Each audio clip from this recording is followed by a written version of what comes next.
No, no, post. no, but what? Who the f went and blew up a whale with explosives? What is happening?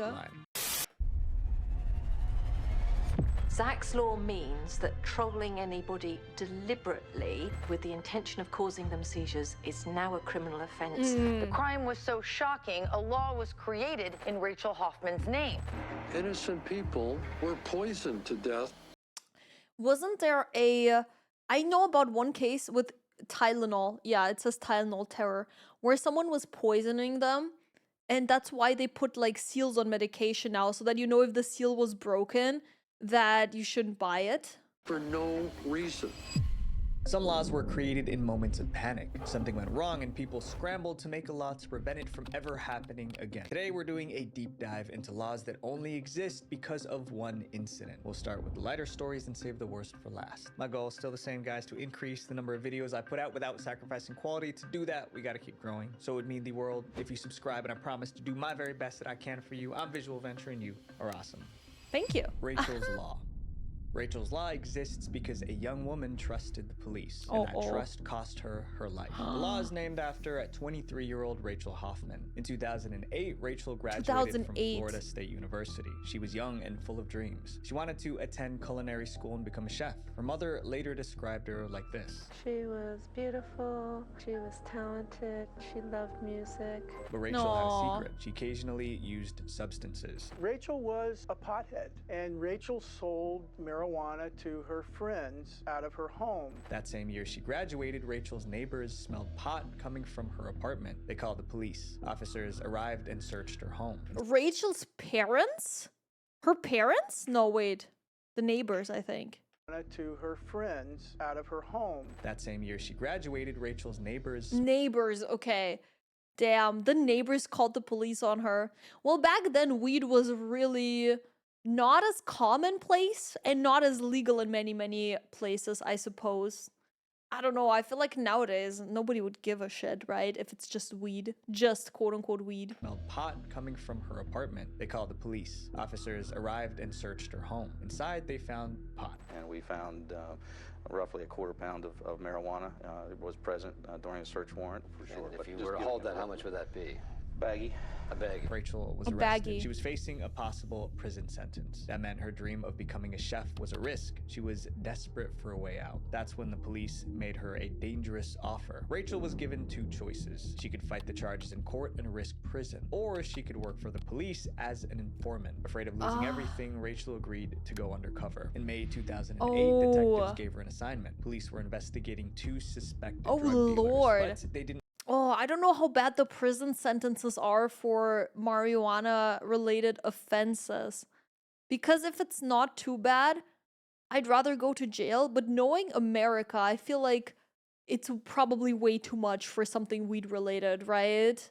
Have enough evidence to arrest them. That's where Rachel came in. They asked her to pose as a buyer. She would meet the suspects in a park and purchase substances from them. Rachel was nervous, but detectives assured her that she wouldn't be alone. They promised that 18 officers would be nearby watching the park. Once the deal was done, police would move in and make arrests. Then Rachel would go home, make dinner for her friends, or go to a movie. The detectives gave Rachel $13,000 and put a listening device in her purse. She was now part of an undercover operation. Somehow, Rachel Hoffman ended up on the front lines of the biggest drug bust in the history of Tallahassee's police department. But I'm just wondering why they couldn't take anyone else. I don't think she was that involved in the drug scene, right? In America, there's still a big stigma against people who went to prison. It's hard to get a job or rent an apartment. I see. Yeah, that kind of sucks depending on the offense, right? Because I think if someone's found with weed, I don't think that warrants much of a sentence. I don't know. In Germany, people are pretty chill around weed. Like, nobody really cares. So maybe that's why I have a lax attitude towards it. But, you know, it's unimaginable for me. On the day of the meeting, Rachel met the suspects at the park, but they had a different plan. The suspects told her to follow them to a new location. Police tried to warn Rachel not to go, but technical issues prevented her from actually receiving that message. She got into her car and drove off. Police tried to follow, but they lost sight of her. That was the last time she was seen alive. Damn. Rachel and the two suspects arrived at the new location, but they never planned to sell her anything. Their real goal was to steal her money. Then one of them noticed the listening device. The situation turned deadly. They realized Rachel was working with the police. Before she could escape, the suspects ended her. 2 days later, police arrested the suspects. Investigators from the Tallahassee Police Department had Mr. Green and Mr. Bradshaw transported back to Tallahassee. They led us to Ms. Hoffman's body. She is deceased. Both men were sentenced to life in prison. Rachel's tragedy caused outrage nationwide. Many people questioned how a young, inexperienced woman was sent into such a dangerous situation. Yeah, she may have done a criminal thing, but I feel like she was not a great fit to even be an undercover officer. What the fuck, dude?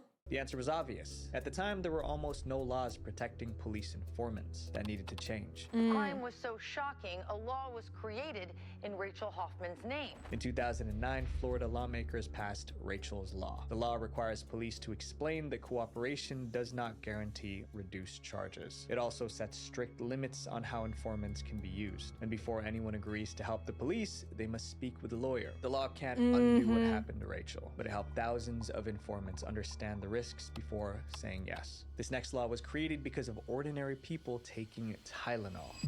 Oh, that's a Tylenol one with the seal, isn't it? The Tylenol bill. In September 1982, Chicago went into panic mode. 7 people passed away after taking ordinary pain medication, but this wasn't bad luck or a mistake. Someone did it on purpose. Yeah, I think that is so crazy.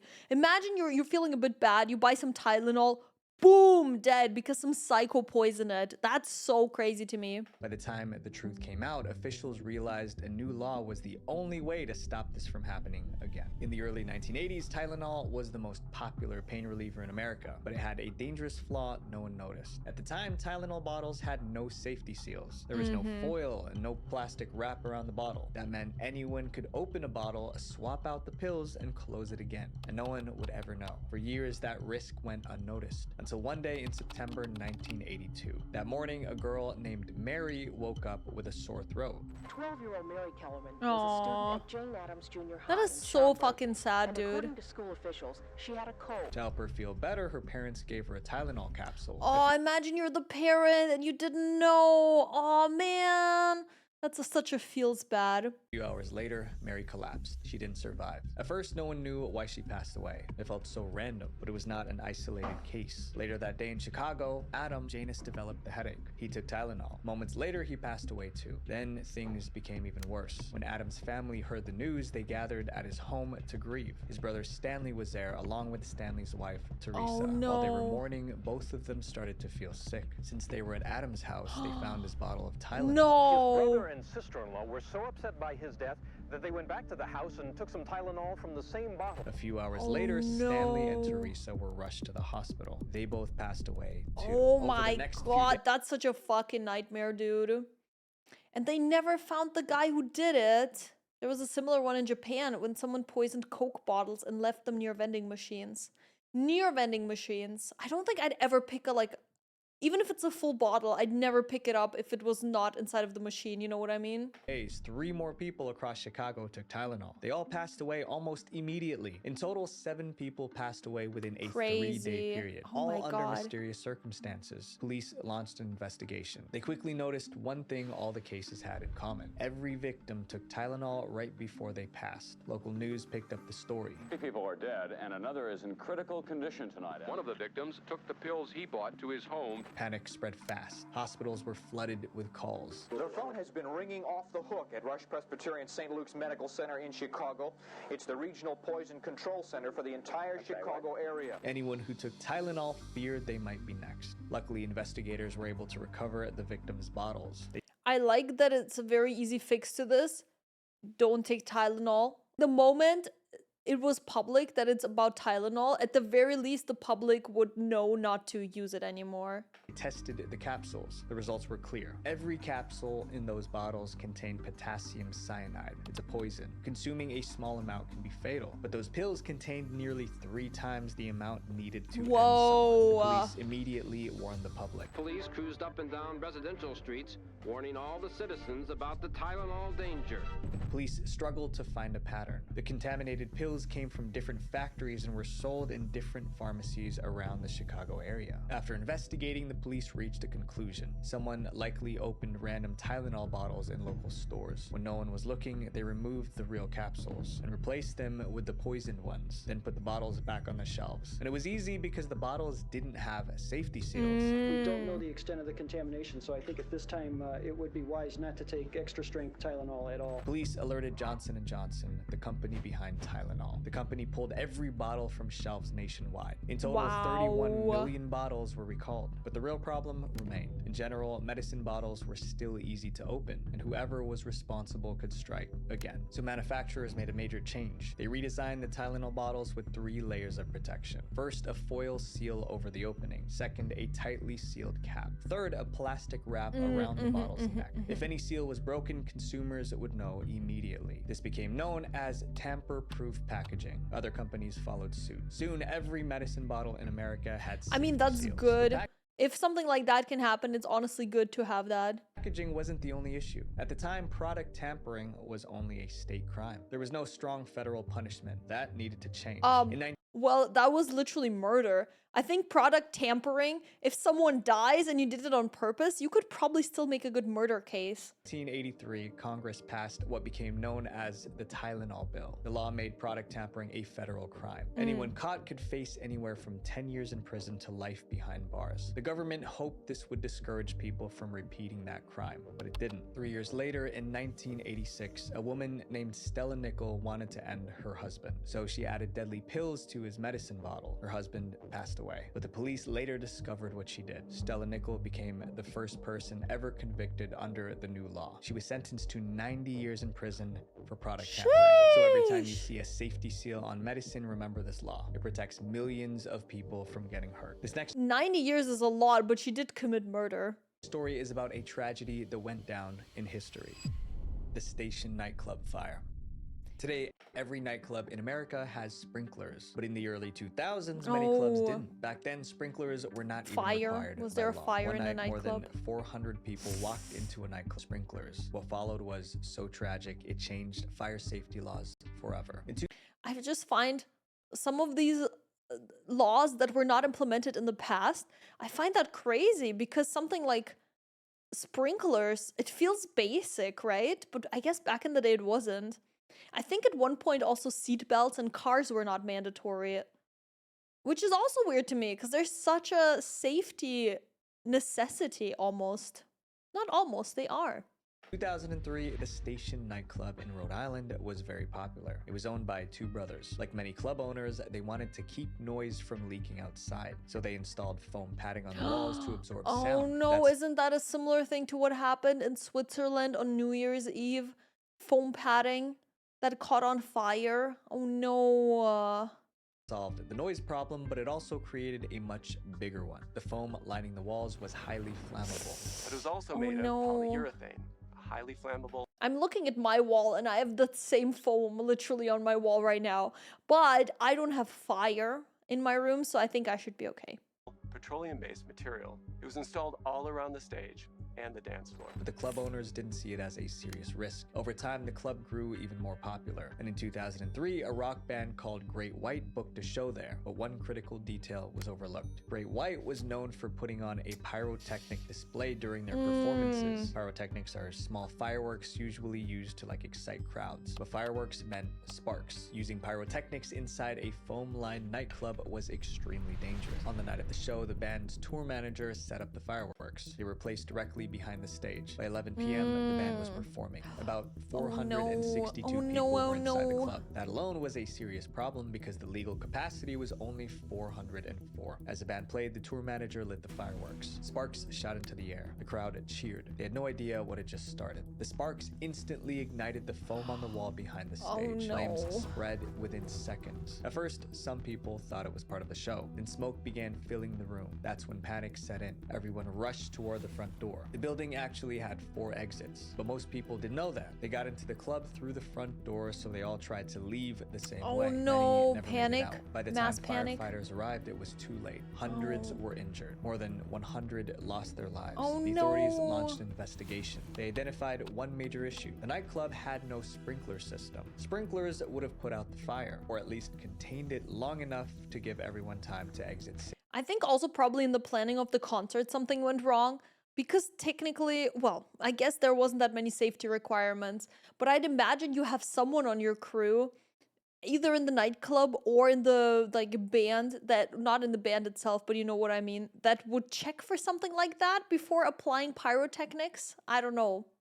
Safely. Authorities made sure it could never happen again. In the months that followed, new fire safety laws were created. First, nightclubs were required to install sprinklers. Flammable materials had to be removed from walls and ceilings. Emergency exits had to be clearly marked and well lit. Limits were placed on how many people could be inside at one time. Fireworks were banned in indoor venues unless strict safety rules were followed. Every one of these rules came from that tragedy. That night, 462 people went out to enjoy live music, but more than 100 never came home. Up next is the story of a woman who made a fatal mistake. Hi guys, if you're enjoying this video, don't forget to like and subscribe. Thank you. Rowan's Law.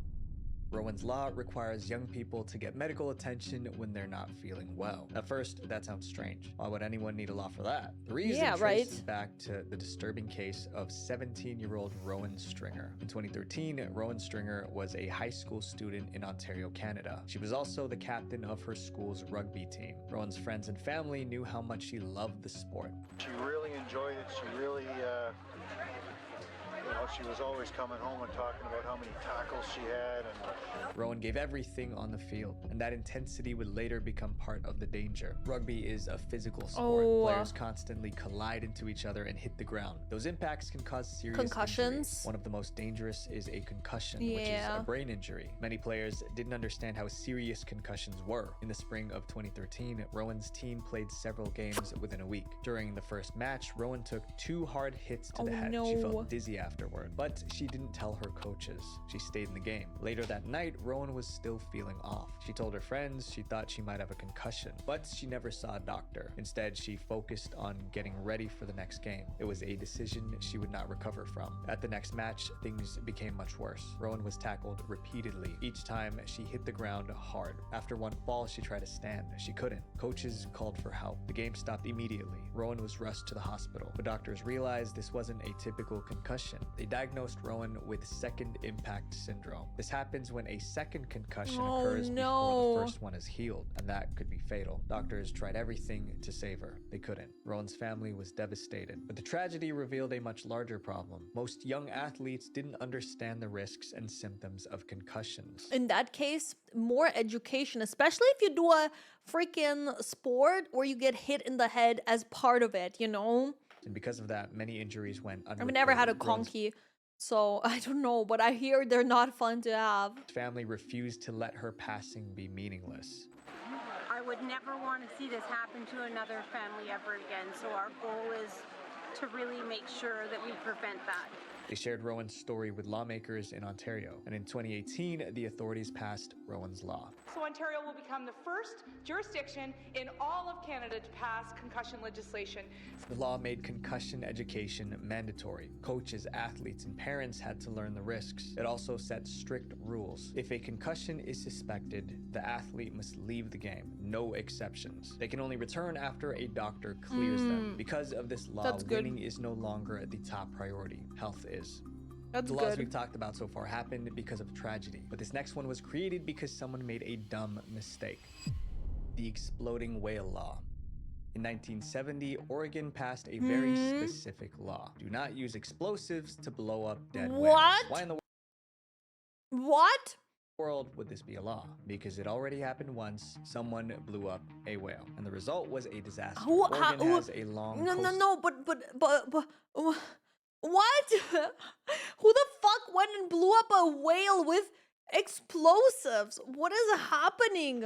Miles of beaches stretch along the Pacific Ocean, but beaches come with one constant problem. Marine animals sometimes wash up lifeless on shore. Usually they're small and easy to deal with. They can be tossed back into the sea, but sometimes something massive washes ashore, and when that happens, getting rid of it becomes a serious problem. That's what Oregon faced on November 9th, 1970. That morning, a massive dead whale washed up on the beach. It was about 45 feet long and weighed nearly 8 tons. It was far too large to move, so it stayed where it landed for days. As the whale decayed, the smell became overwhelming. People could smell it miles away.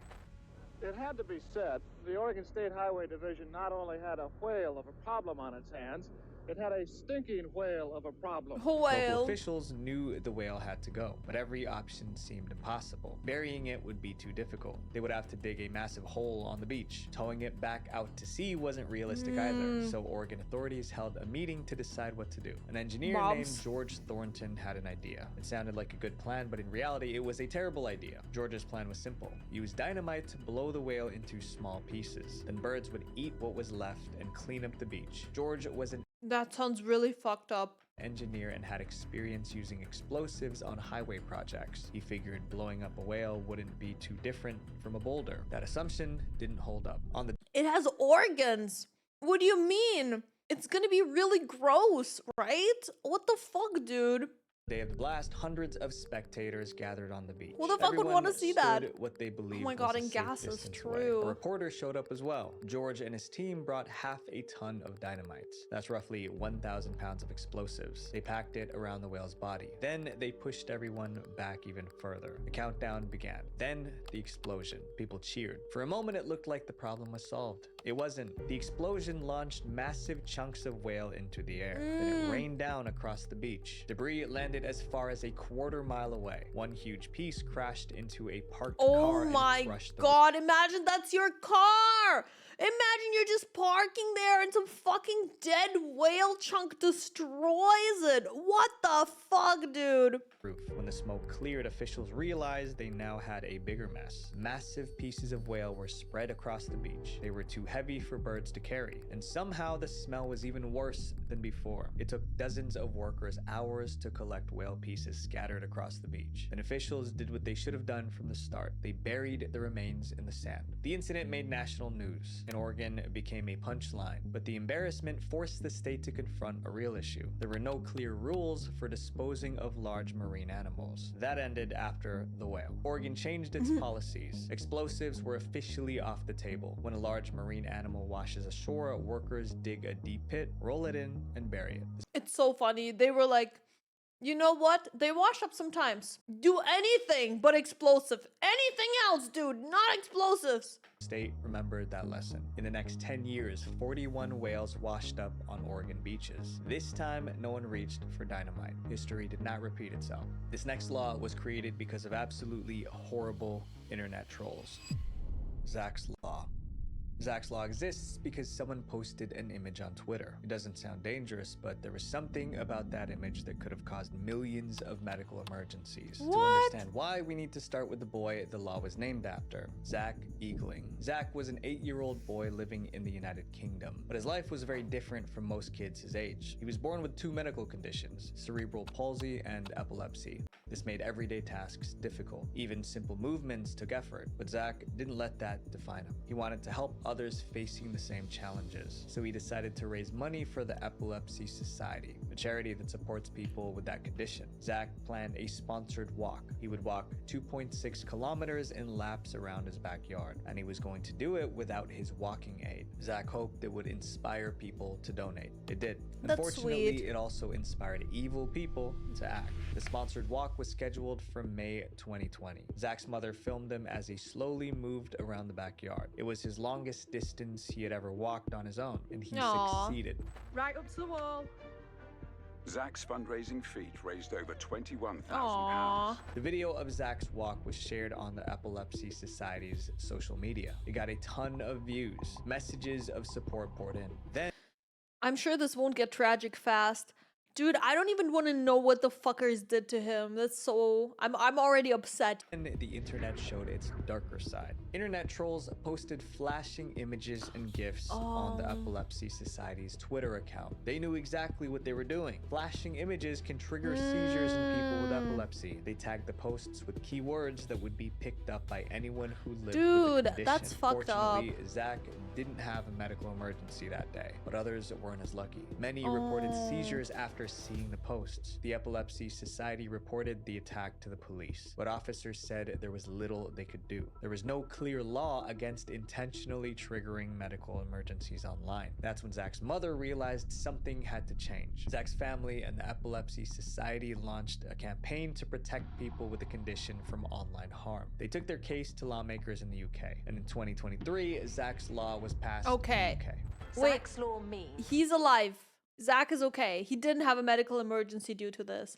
I'm so glad to hear that, and I hope that that remains that way. Trolling anybody deliberately with the Yeah, intention of I think it's really, really gross. Like, there is a way to troll people that can be funny. Trolling people into medical emergencies is just fucking cringe, dude. causing them seizures is now a criminal offense. The law also places responsibility on social media platforms. They must remove dangerous flashing content before anyone gets hurt. If they don't, they can face heavy fines. Zach's walk was meant to raise money for charity. Instead, it changed the law. Now, people with epilepsy have stronger protection online. You make me proud every single day. You drive me crazy. Yeah. But I think we are the best team ever. This next chapter is the reason why I'm so glad that that story ended in a somewhat wholesome way and that the damage done wasn't too bad. we have Amber Alerts. Oh, The Amber Amber Alert Alerts. system. Interesting. The Amber Alert system exists because of an incident that happened in Arlington, Texas, and it involved a little girl named Amber Hagerman. I thought One so. Saturday in January 1996, Amber was riding her bike near her home. A neighbor saw her riding in circles across the parking lot. Moments later, everything went wrong. The black pickup truck pulled up beside her. no, A no, man no. jumped out and grabbed Amber. Then he sped away. The entire incident lasted only seconds. The neighbor called the police immediately. He gave a description of the suspect in his vehicle, but couldn't recall much else. And he run up behind her and grabbed her right under her arms and picked her up. And he turned around and come right back to here where his truck was, where the door was open, and put her in the truck. Police launched a manhunt right away, but the truck was already gone. The next day, the entire community joined the search. Search teams combed through Arlington. Flyers were posted everywhere, but there was no sign of her. 4 days later, a man made a terrible discovery. Apparently he was walking our dog and he had looked over the fence and had saw something white. Looked again and noticed that it was a body. Amber didn't survive. The community was devastated. As the shock settled, people began asking a painful question. What more could have been done to save her? That question led to a powerful idea. On the day Amber was taken, most people nearby had no idea it happened. Life continued as normal. If people knew what to look for, someone might have spotted the truck. Someone might have called it in. Local TV and radio stations already had systems to warn people about severe weather. So why couldn't they use the same system to warn people about kidnapped children? The Texas woman shared this idea with law enforcement and local broadcasters. They quickly realized she was right. Police and broadcasters collaborated to develop a public alert system for missing children. They called it the Amber Plan. Today we're unveiling the Amber Plan. Amber stands for America's Missing Broadcast Emergency Response. It was also named in honor of Amber Hagerman. When an alert is activated, it interrupts television and radio broadcasts. It appears on highway signs. It even pops up on phones. Yeah, I heard that it's like a widespread. Is it only in the area where the child is missing? I don't think it's like a whole country, right? Is to get the public involved as fast as possible. After launching in Texas, the system expanded nationwide. And since 1996, the Amber Alert system has helped recover more than 1,200 children. Sadly, the man who took Amber Hagerman has never been caught. Wow. This next chapter is about a building that people entered but couldn't escape.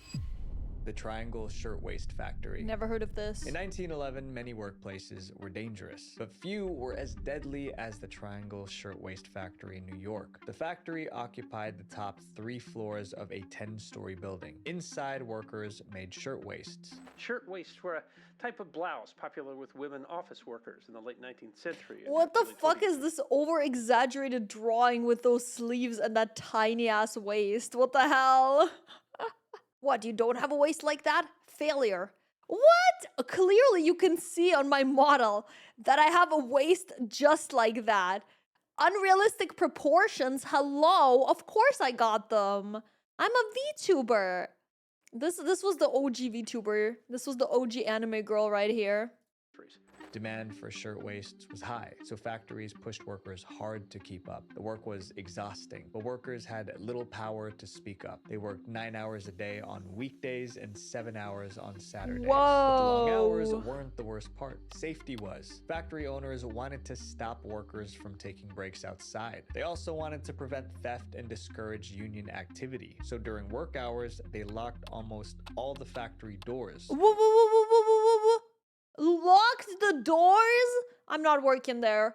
You cannot lock me in my workplace. That is the most depression maxing job I've ever seen. What the fuck? It was a large loft in which the doors had been locked from the outside. Those locked doors created a serious risk. If something went wrong, workers couldn't escape. And on March 25th, 1911, fire. The disaster finally I assume happened. it's a fire. Around 4:40 p.m. that day, one of the factory workers smoked a cigarette. Then they tossed it into a bin. This was a factory that made clothes, so the bin was full of fabric scraps. Oh my Material goodness. caught fire in seconds. Hundreds of workers rushed for the exits, but most of the doors were locked. Onlookers out for a weekend stroll in nearby Washington Square Park watched in horror. A few workers managed to escape, but for most, help arrived too late. By the end, more than 100 workers didn't make it. The city was left grieving. This fire really shook people up. You know, the city was so guilt-stricken that maybe we were somehow responsible.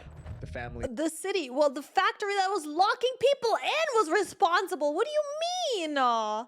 He's blamed 2 people. Factory owner Max Blank, who along with his partner Isaac Harris, was accused of locking the factory door. Both men were taken to court, but a jury acquitted them. The public was outraged. Labor groups protested in the streets. Thousands joined funeral marches. People demanded better safety for workers, and they kept pushing until they got it. Between 1913 and 1914, New York passed nearly 60 new safety laws. Buildings were required to have clear exits. Nice. Fire escapes had to be strong and usable. Doors could no longer be locked during work hours. Factories had to be inspected regularly, and fire drills became mandatory. More than a century later, those laws are still being enforced. They shaped modern workplace safety standards today. Worker safety is now treated as essential, but it took a tragedy to make that happen. Every safety warning, every seal on a bottle, every alert on your phone, they exist because someone paid the ultimate price. So the next time you think a rule is pointless, remember, it probably isn't. Visual Venture. That was good. It wasn't as depressing as I thought it would be. If anything, it was pretty informative and interesting.